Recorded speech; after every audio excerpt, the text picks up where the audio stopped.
So yun na nga po, mapagpalang umaga po ngayong Huwebes Santo.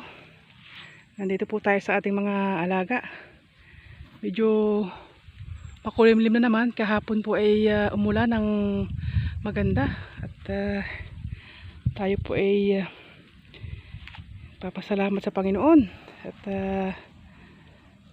nadilig ang ating mga pananim. Ito nga po ang ating mga alaga. At malayang nakakagala nga po din sa ating kaparangan.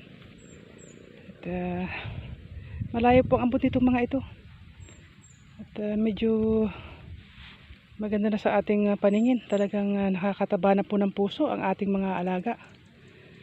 At ito po ang ating kalabaw naman ay talagang yan po naman ay gustong gusto ko na magbuntis para po ay tayo ay dumadami ang ating mga alaga at makatulong po sa ating pang-araw-araw na pangangailangan. Yan po. Yun po yung ating bakang isang puti. Ako po ay nangunguha na ng mga tuyong palapa at para po ay magamit natin sa tag-ulan. Yan po yung ating baka. Madilim, makulimlim naman na po ng mga panahon. Nagbabadya po ang ulanin. Mabubuhayan po ang damo. Nadiligan. At maganda po sa ating mga alaga. Marami po tayong gawain. Nagtatanim na rin puti ako ng madre agwa sa mga panabihan.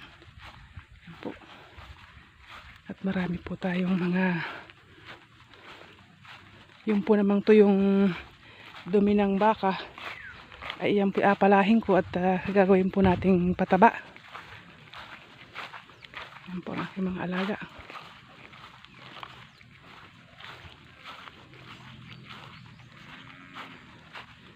Tayo po ay nandirito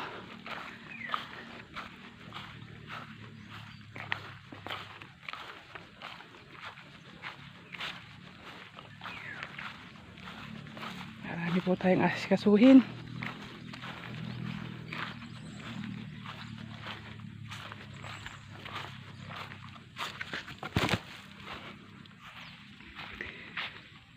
Po. Ito po ang ating dadakutin. Ito po ay maganda sa halaman.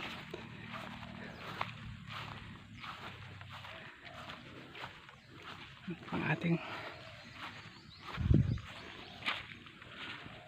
si Iking. Maganda na po ang mga damo.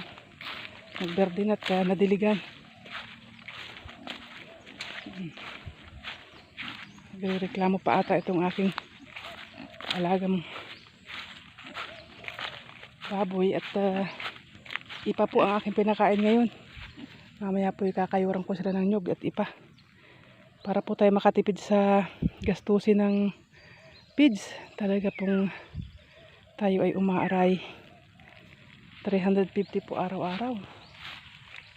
Kung hindi mo natin alternate ng ibang pakain ay tayo po ay mapapalaki ang gastos.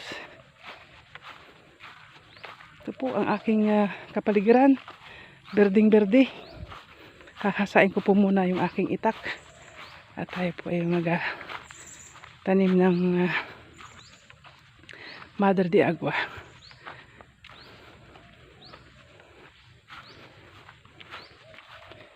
Yan nga po sa umagang ito. Yan po, pagpaparami uli ng mga alagain at pagtatanim ng mga halaman. Yan, pagpalain po tayo ng Panginoon sa ating pong mga ginagawa. Yan, mapagpalang araw po, ang mahal na araw.